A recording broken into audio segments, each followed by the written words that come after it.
ఓం నమో భగవతే శ్రీ మేధాదక్షిణామూర్తయే. ఓం నమో భగవతే శ్రీ ఆదిశంకరాయ. ఓం నమో భగవతే శ్రీ రమణాయ. శ్రీ గురుభ్యో నమ. భగవాన్ రమణులు ఈ మనస్సు గురించి చెప్తూ అసలు ఈ మనసు అంటే ఏమిటని అన్వేషిస్తే అసలు మనసే లేదని రూఢి అవుతుంది. అదే సరి అయిన దారి అంటారు. నిజానికి అసలు దెర్ ఈజ్ నో మైండ్, మనస్సు అనేది లేదు. నీవు ఈ మనస్సు అంటే ఏమిటో విచారించకుండా ఎవరా ఆ మనస్సు అని ఆలోచించనంత వరకే అది ఉంటుంది. ఈ అవిచారణ వల్ల ఈ దుఃఖం ఏర్పడుతుంది. అంటే భగవాన్ చెప్పేది స్ట్రైట్ వే, అదే రుజుమార్గము. మనస్సును నిగ్రహించాలి అంటే మనస్సులో ఉండే ఆలోచనలు నిగ్రహించడం కాదు. అసలు మనస్సు అంటే ఏంటి? ఆ మనస్సులో ఆలోచనలు ఉన్నాయి అనుకుంటున్నావు కాబట్టి నువ్వు నిరోధించాలి అని అనుకుంటున్నావు. కాబట్టి ఈ మనస్సు అంటే ఏమిటి, ఆలోచనలు కలిగినటువంటి ఈ మనస్సు అంటే ఏంటి అని నువ్వు విచారణ చేస్తే అసలు మనస్సే లేకుండా పోతుంది. ఇదే సరి అయిన దారి, ఇదే రుజుమార్గము అంటారు భగవాన్. ఇదంతా దేనికోసము అంటే నీ స్వరూపము జ్ఞానమై ఉండి నీకు ఇదిగో ఈ మనస్సులో ఉన్న ఆలోచనలు నీకు అడ్డుగా ఉన్నాయని నువ్వు భ్రమపడుతున్నావు కాబట్టి నిన్ను విచారణ చేయమంటున్నారు. అసలు మనస్సు అంటే ఏమిటో చూడమంటున్నారు భగవాన్. అంటే దీన్ని బట్టి మనకేమర్థం అవుతుందంటే నీ స్వరూపము ఆత్మని తెలుసుకుంటానికి, అదే లేదంటే ఆత్మను గ్రహించటానికి నువ్వు ఏ కర్మను చేయాల్సిన అవసరం లేదు అని చెప్తున్నారు. నువ్వు మనస్సును కూడా నిరోధించాల్సిన అవసరం లేదు, అంటే మానసిక కర్మ కూడా అవసరం లేదు. కేవలము విచారణ మాత్రమే చేయమంటున్నారు భగవాన్. మనస్సు లేదని నీకు ఎట్టా తెలుస్తుందంటే నువ్వు విచారణ చేస్తే తెలుస్తుంది అంటున్నారు. ఈ యొక్క మనస్సు విషయానికి వచ్చినప్పుడు ఈ యొక్క వృత్తులు అంటే ఈ యొక్క సంకల్పాలు, ఈ యొక్క ఆలోచనలు అవి ప్రతిబంధకాలు. అంటే ఆత్మని నువ్వు పొందలేకపోతున్నావు అని అనుకుంటున్నావు కదా, అంటే ఇవి నీకు ప్రతిబంధకాలుగా ఉన్నాయని నువ్వు భావన చేస్తున్నావు. అంటే నీ స్వరూపము ఆత్మాని నువ్వు గుర్తించలేకపోవటానికి కారణము ఈ యొక్క ప్రతిబంధకాలు, ఆలోచనలు, సంకల్పాలు. ఇక్కడ చిత్తవృత్తి నిరోధం జరగాలి. అంటే ఈ ఆలోచనలు, ఈ సంకల్పాలు ప్రతిబంధకాలు అని నిర్ణయానికి రావటం చేత వాటిని నిరోధించాలి అని అనుకుంటున్నావు. నిజానికి ఇవి ప్రతిబంధకాలేనా? ఇవి నిజంగా నీకు ఆత్మని పొందటానికి అడ్డంకుగా ఉన్నాయా? నిజానికి మనస్సు కనుక ఉంటే వాటిని నిరోధించటం కానీ లేదా నిరోధించటం జరుగుతుంది. అసలు మనస్సే లేనప్పుడు నువ్వు దేన్ని నిరోధిస్తావు? ఇప్పుడు సమస్య లేనప్పుడు పరిష్కారం ఏంటి? సమస్య ఉంటేనే పరిష్కారం. సమస్య లేకపోతే ఇంకా పరిష్కారం ఎక్కడి నుంచి వస్తుంది? అసలు మనస్సు అనేది ఉందా లేదా? మనందరికీ అనుకుంటాము మనస్సు అనేది ఉంది, ఎందుకంటే మనం ఆలోచిస్తున్నాము, చూస్తున్నాము, తింటున్నాము, అన్ని గ్రహిస్తున్నాము, తెలుసుకుంటున్నాము. ఆలోచనల ద్వారా చివరికి ఈ దుఃఖం కూడా పడుతున్నాము.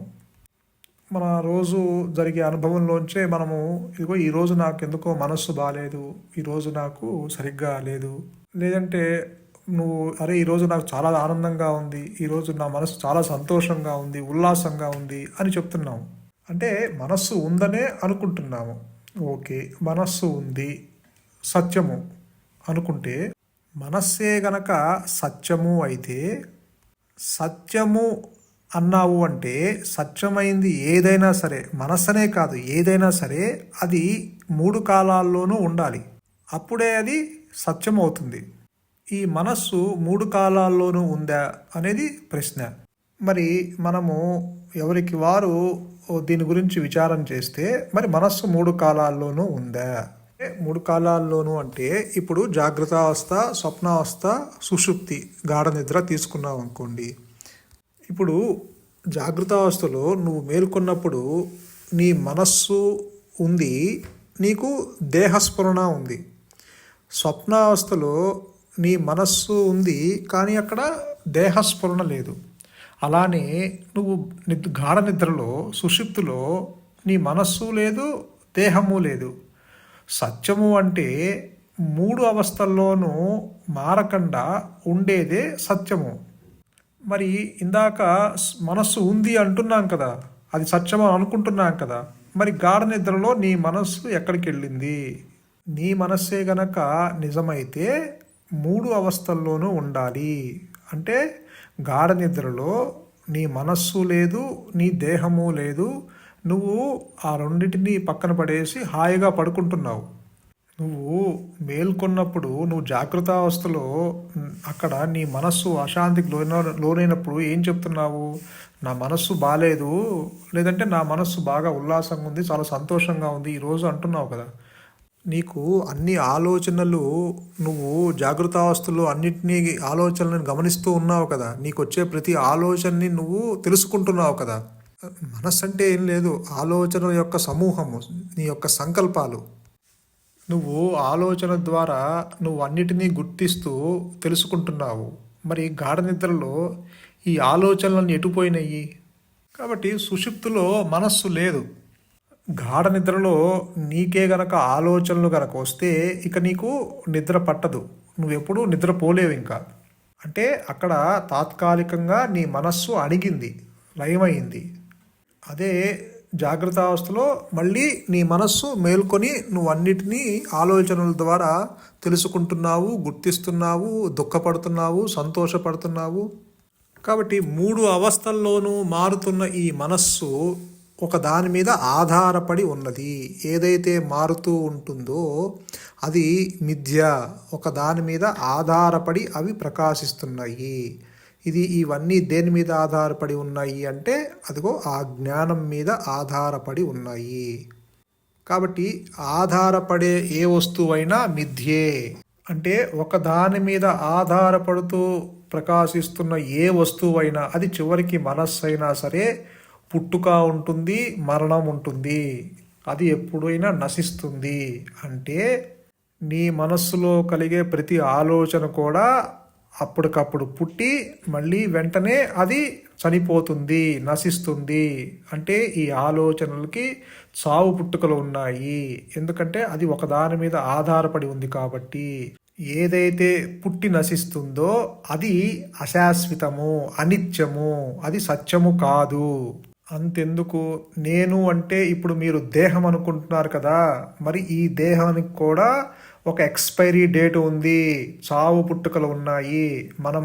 మన కళ్ళ ముందు ఎంతోమంది చనిపోవటం మనం నిత్యము చూస్తూనే ఉన్నాము. కాబట్టి ఈ మన దేహము కూడా ఎప్పుడో ఒకప్పుడు కాలగర్భంలో కలిసిపోతుంది. బుడగ వంటి బ్రతుకు ఒక చితికలోనే చితుకు. మనం ఏమనుకుంటామంటే మన కళ్ళ ముందు ఎంతోమంది చనిపోతున్నా మృత్యువు మందాక రాదు, మనం బాగానే ఉన్నాము అనుకుంటాము. కానీ ఖచ్చితంగా ఈ దేహానికి ఒక ఎక్స్పైరీ డేటు ఉన్నది. అది ఎప్పుడో ఒకప్పుడు కట్టెలో కాలి బూడిదైపోతుంది, దాంట్లో ఎటువంటి సందేహం లేదు. అలానే నీవు నిజమనుకునే ఈ మనస్సులో ఆలోచనలు కూడా ప్రతి సెకను, ప్రతి క్షణము పుట్టి నశిస్తున్నాయి. అవేమీ సత్యము కాదు. కానీ ఆ ఆలోచనలు సత్యం అనుకొని వాటిని నిరంతరం మనం స్మరిస్తూ దుఃఖానికి లోనవుతున్నాము. ఎందువల్ల అంటే అవిచారణ చేత. విచారణ చేయకపోవటం వల్ల అవి సత్యం అనుకొని వాటి వెంబట పరిగెడుతున్నాము. కాబట్టి నీ యొక్క బుద్ధి సూక్ష్మత ఉపయోగించి నువ్వు విచారణ చేయటం వల్ల ఏది సత్యము, ఏది అసత్యము, ఏది నిత్యము, ఏది అనిత్యము, ఏది శాశ్వతము, ఏది అశాశ్వతము అని నీకు అవగతమవుతే నువ్వు ప్రతిక్షణము పుట్టి నశించే ఆలోచనల వెంబటి పరిగెడతావా, లేదు నువ్వు సత్యం వైపుకి నీ ప్రయాణం చేస్తావా? అక్కడ డిసైడ్ చేసుకోవాలి. ఇప్పుడు చెప్పండి, మనకు కావాల్సింది మిథ్యను, ప్రతిక్షణం పుట్టి నశించే అసత్యాన్ని తెలుసుకుంటామా, ఆ మిథ్యను తెలుసుకుంటామా, లేకపోతే సత్యాన్ని తెలుసుకుంటామా? సత్యము అంటే ఇక్కడ జ్ఞానము. మిథ్యని తెలుసుకుంటామంటే అది యోగము. సత్యాన్ని తెలుసుకుంటామంటే జ్ఞానము. ఇప్పుడు నేను అంటే నీకు దేహభావన కలుగుతుంది కదా, నేను అంటే నీకు శరీరం అనుకుంటున్నావు కదా. మరి నువ్వు నిజంగా గనక శరీరం అయితే గాఢ నిద్రలో మరి నీ శరీరం ఎటుపోయింది? నువ్వుకెందుకు ఆ భావన కలగట్లేదు?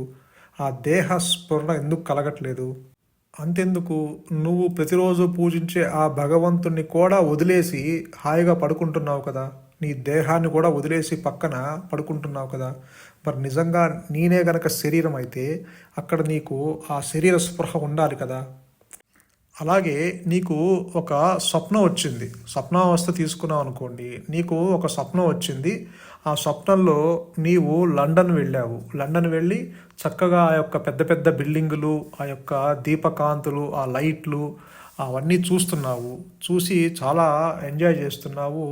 ఆ యొక్క వీధులు, పెద్ద పెద్ద వీధులు, ఆ మనుషులు, అక్కడ నివసించే ఆ ప్రదేశాలు, ఆ జనాల్ని అన్నిటినీ చూశావు. ఆ లండన్ బ్రిడ్జి ఎక్కావు, దిగావు, ఆ చుట్టూ మొత్తం లండన్ అంతా తిరిగావు. అంటే ఒక గంట సేపు హాయిగా కలగని చక్కగా లండన్ మొత్తము ఎటువంటి ఖర్చు లేకుండా చూసొచ్చావు. నిజానికి నువ్వు లండను వెళ్ళావా? అసలు నిజంగా ఇక్కడి నుంచి వెళ్ళావా? నువ్వు హైదరాబాదులో ఉన్నావు, చక్కగా లండన్ వెళ్ళి విహరించొచ్చావు. మరి నువ్వు హైదరాబాదులో ఉన్నావా లేకపోతే నిజంగా లండన్ వెళ్ళావా?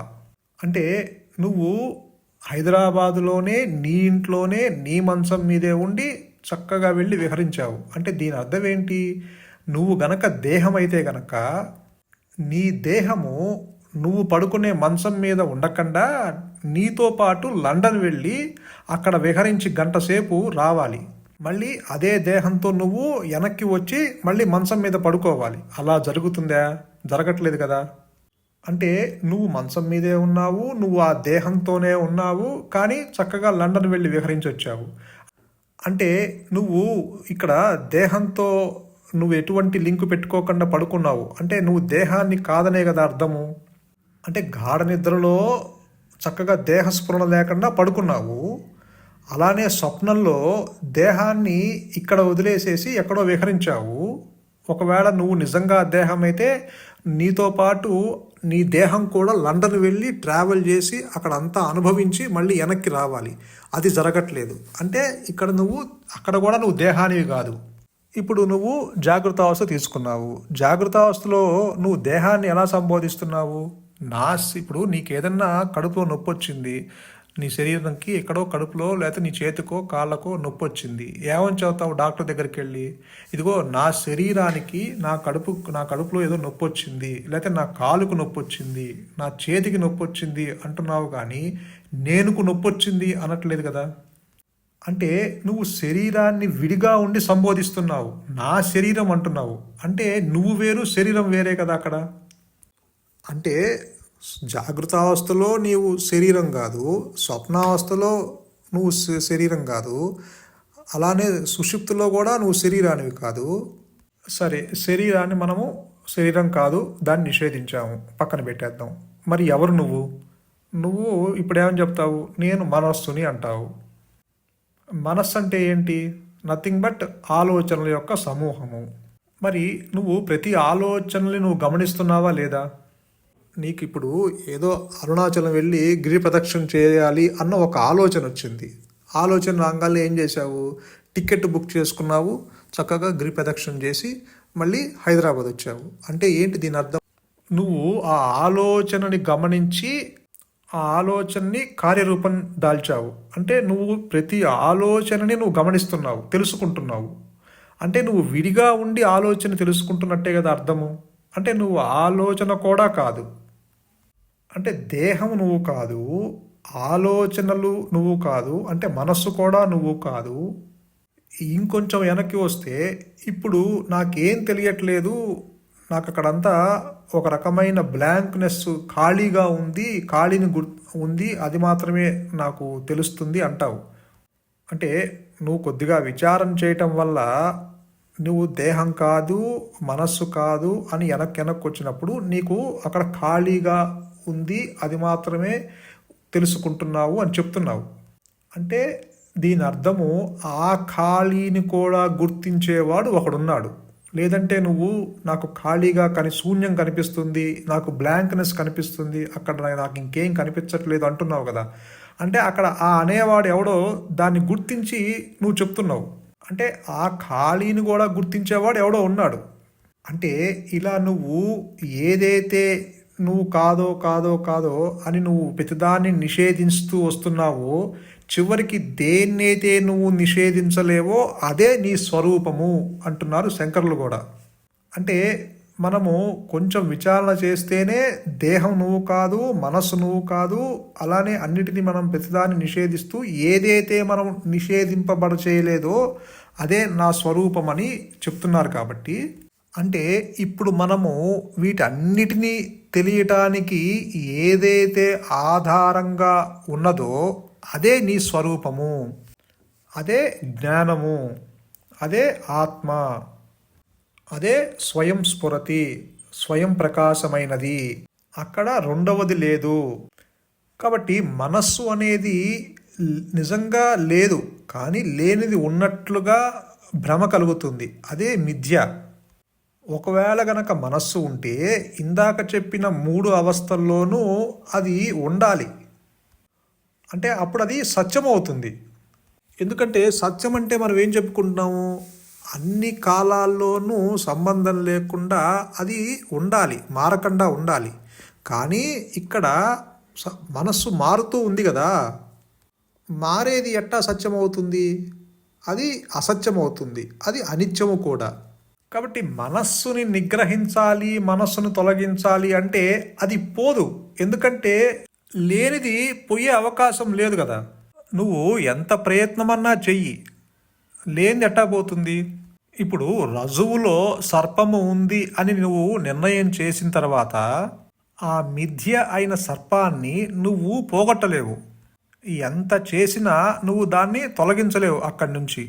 త్రాడులో నీకు సర్పం తెలుస్తూ ఉంది, ఆ సర్పాన్ని నీవు తొలగించలేవు. కర్ర తీసుకొని కొట్టావనుకో అది చస్తుందా?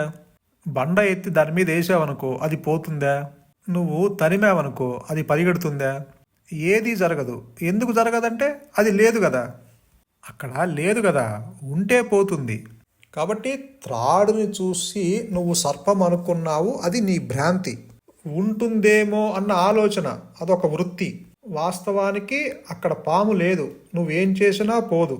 కాబట్టి తొలగిస్తే పోయేది కాదు, విచారిస్తే ఉండేది కాదు. కాబట్టి ఇక్కడ సర్పం అనేది ఆరోపించబడ్డది, కానీ నిజానికి దానికి ఒక స్వరూపము లేదు. స్వరూపము దేనికుంది? త్రాడుకుంది స్వరూపము. త్రాడుని చూసి నువ్వు పాముగా భయపడ్డావు, భ్రాంతి చెందావు. కాబట్టి అందుకే భగవాను విచారణ చేయమంటున్నారు. అసలు ఈ మనస్సు ఉందేమో చూడు. మీకు భగవాన్ చెప్పిన ఒక ఉదాహరణ అందరికీ తెలిసే ఉంటుంది. ఒక చోట ఒక పెళ్లి జరుగుతూ ఉంటుంది. అక్కడ ఒకడు దేనికి సంబంధించిన వాడు కాదు, అటు ఆడపిల్లి వాళ్ళ తరఫున కాదు, ఇటు మగపెళ్లి తరఫున కాకుండా మిస్టర్ నోబడి వాడు లోపలికి ఎంటర్ అవుతాడు. అటు అమ్మాయి పెళ్లి వాడి దగ్గరికి వెళ్ళి, ఏంటండి ఇంకా ఏం కాలేదు, తొందరగా రండి, ఇంకా ఎంతసేపు అని హడావిడి చేస్తూ ఉంటాడు. ఈ ఒక్కలేంటి, ఈ అరటి పనులేంటి, ఇంకా ఎప్పుడు తేలేదు, ఇంకా ఎంతసేపు అని ఇలా హడావిడి చేస్తూ ఉన్నాడు. వాళ్ళు ఏమనుకుంటారు, ఓయమ్మ వీడు ఇంత గొడవ చేస్తూ ఉన్నాడంటే వీడు అబ్బాయి తరఫున వాళ్ళై ఉంటారు అని అనుకుంటున్నారు. వీడు ఆ పెళ్లి కొడుక్కి చాలా దగ్గరైన వాడు అని అనుకుంటున్నారు. ఆ మిస్టర్ నోబడి ఒకే చోట ఉండడు కదా, వాడు కొంతసేపు అయ్యాక అటు మగపెళ్లి వాళ్ళ దగ్గరికి వెళ్తాడు. ఈ పక్కకు వచ్చి అటు మగపెళ్లి వాడితో గొడవ పెట్టుకుంటున్నాడు. వాళ్ళు భయపడుతున్నారు, ఏమని, వీడెవడో అమ్మాయికి కొంచెం దగ్గర బంధువేమో అని వాళ్ళు భయపడుతున్నారు. ఒక దశలో భరించలేకపోయారు ఇద్దరు, అటు మగపెళ్లి వాళ్ళు ఇటు ఆడపెళ్లి వాళ్ళు. అసలు పెళ్ళి లేకపోయినా పర్వాలేదు అని అనుకున్నారు. వీడిని తట్టుకోలేమని, అసలు ఇంతకీ వీడెవడు, ఎవరయ్యా ఇంతకీ ఇతను అని క్వశ్చను ఎవడో మనలాంటి వాడు అక్కడ వేశాడు. మనశ్శాంతి లేకుండా చేస్తున్నాడు అన్నాడు అనుకో, వాడు మిస్టర్ నోబడి మరుక్షణమే కనపడ్డు. ఎందుకని? వాడు కేవలం తినటానికే వచ్చాడు అక్కడికి. ఊరికే వస్తే డౌట్ వస్తుందని అటు వీళ్ళకి సంబంధించిన వాళ్ళుగా అటు వాళ్ళకి సంబంధించిన వాళ్ళుగా కొంతసేపు హడావిడి చేశాడు. తీరా విచారించి అసలు వీడెవడు అనేటప్పటికీ వాడు జంపు. ఈ మనస్సు కూడా ఇంతే. అది ఎవరని నువ్వు విచారిస్తే వాడక్కడ ఉండడు, నీకు వాడు దొరకడు. కాబట్టి అందుకు భగవాన్ అసలు ఈ మనస్సు ఉందేమో చూడు అంటారు. నువ్వు విచారణ చేయకపోతే అదిగో ఆ పెళ్లిలో హడావిడి చేసినట్టు నీ మనస్సు ఆ లోపల హడావిడి చేసి నిన్ను దుఃఖపెడతామో, లేకపోతే సుఖపెట్టడమో, లేకపోతే నిన్ను అశాంతికి గురి చేయటమో ఏదో ఒకటి చేస్తూనే ఉంటుంది. ఎప్పుడైతే నువ్వు విచారణ చేసి వీడెవడసలు అని నువ్వు మొదలు పెడితే అక్కడ వాడు ఉండడు. నిజానికి నువ్వు ఎంత విచారణ చేసినా ఆ యొక్క లేని మనస్సు, ఆ భ్రాంతి తొలగదు. నువ్వు విచారణ చేస్తే అది కొంతసేపటికి అణుగుతుందే తప్ప మళ్ళీ అది తన పని తను చేస్తుంది. మనోలయం కాదు, మనోనాశనం చెయ్యాలి అంటారు. నిజానికి మనోనాశనం అంటే మనస్సు అనేది ఒక వస్తువు కాదు కదా నాశనం చేయటానికి. మనోనాశనము అంటే ఇక్కడ ఆ లోపల ఉన్న ఆ భ్రాంతి తొలగటము, ఆ అజ్ఞానము తొలగాలి. అజ్ఞానము తొలగాలి అంటే గురువు యొక్క ఇంటర్ఫీరెన్సు ఖచ్చితంగా అవసరం ఉంటుంది. ఆ యొక్క ఆత్మ యొక్క అనుగ్రహము, ఆ ఉच्चతర శక్తి యొక్క అనుగ్రహము, ఆ యొక్క గురువు యొక్క అనుగ్రహము ఖచ్చితంగా ఉండి తీరాలి. లేదంటే ఆ భ్రాంతి తొలగదు. ఎప్పుడైతే నువ్వు విచారణ చేసి ఆ యొక్క గురువు యొక్క అనుగ్రహంతో, ఆత్మ యొక్క అనుగ్రహంతో, ఆ పరమాత్ముని యొక్క అనుగ్రహంతో ఆ జ్ఞాన వృత్తి చేరి అజ్ఞాన వృత్తిని తొలగించబడుతుందో అప్పుడు ఆ లేని మనస్సు లేనట్టుగా ఎగిరిపోయి ఉన్నది ఉన్నట్లుగా సుస్పష్టంగా అక్కడ అవగతమవుతుంది. అంటే చీకటిలో నువ్వు త్రాడును తొక్కి పామనుకొని భయపడ్డావు కదా, ఎప్పుడైతే నీవు వెలుగులో దాన్ని చూసేటప్పటికీ పాము జ్ఞానము పోయి ఉన్నది త్రాడు మాత్రమే అని నీకు త్రాడు జ్ఞానం ఏర్పడి అప్పుడు నీ భయం పోయిందో, అంటే లేని పాము లేనట్లుగా ఎగిరిపోయిందో, ఉన్న త్రాడు ఉన్నట్లుగా నీకు దర్శనం అయ్యిందో, అట్లానే ఎప్పుడైతే ఆత్మ యొక్క అనుగ్రహంతో ఆ జ్ఞాన వృత్తి చేరి అజ్ఞాన వృత్తిని తొలగించబడ్డదో అప్పుడు నేనున్నాను నేనున్నాను అంటూ స్వయం ప్రకాశమైన ఆత్మ నీ స్వరూపంగా గ్రహించేటట్లు నిలిచేటట్లు ఉన్న స్థితి అక్కడ ఏర్పడుతుంది. అప్పుడు రెండు నేనులు ఉండవు, ఉండది ఒకటే నేను, అదే శుద్ధ సత్వ మనస్సు. సంతోషం. మౌనమే నీ సహజత్వం, మౌనమే శరణ్యం. ధన్యోస్మి.